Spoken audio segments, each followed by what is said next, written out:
Signs the U.S. media is pulling for the IRGC. I point you to the explosive report that CNN reveals extensive damage to U.S. military bases after the Iranian strikes. If you haven't seen by now, there is numerous videos and imagery of damage done to U.S. bases, and CNN covers this in extraneous detail and leaves the reader wondering how could the IRGC do this, and has America lost the war before it even started?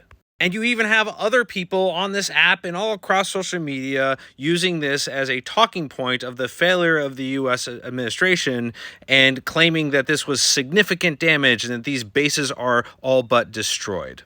But did they go over the truth behind the numbers, or did they allow the video and the imageries to spin a fanciful tale of destruction? Because the reality is that 217 buildings were either damaged or destroyed, 11 pieces of equipment were either damaged or destroyed across 15 sites. And so let's just take the damaged building number and put that into perspective. When you have 215 buildings and you have a conservative estimate of approximately 5,000 buildings in total across these 15 sites, that's a conservative estimate. The number is probably likely higher, probably double that. You have a percentage of a 4% damage rate.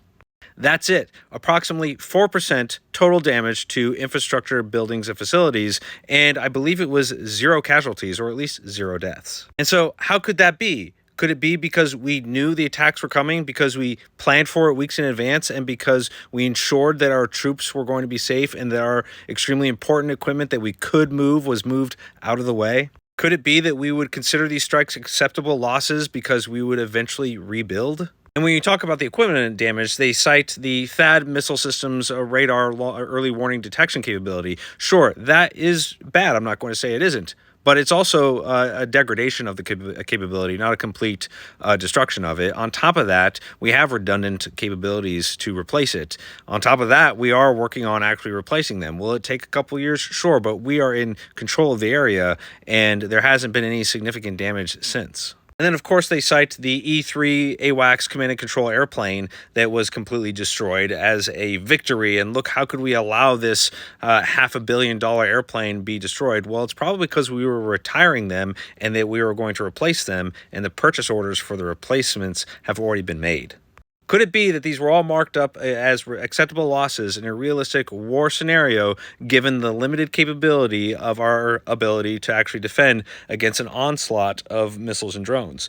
I would say yes. Because the U.S. military is indeed powerful, and we wield that power like a scalpel or a battering ram, depending on the mission, but we also know that we are not invincible, and we put that into our calculus. As to whether these bases were totally destroyed or not, there has been no reports of a completely destroyed base, and in all likelihood, given these very small percentage of damage, that the operational capabilities, the missions that these bases were charged with, were either still able to be conducted, they were either or slightly degraded, or their mission was moved to another more capable site.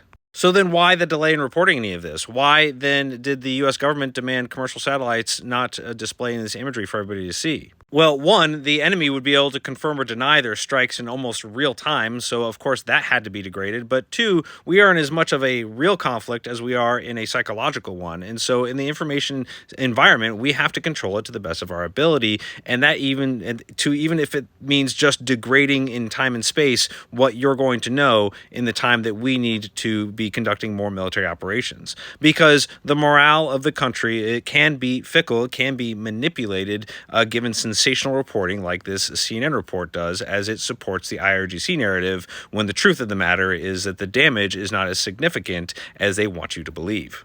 And while $25 billion, which is the current estimate being thrown around, some say it's higher, although I would also look at that as a worst-case scenario. While that is not significant to the average American citizen, it is insignificant to the total cost of conducting war that we've been conducting year over year since the last 50 years. When you compare that loss to the losses that the IRGC has suffered, well, it's just a drop in the bucket and honestly insignificant in comparison.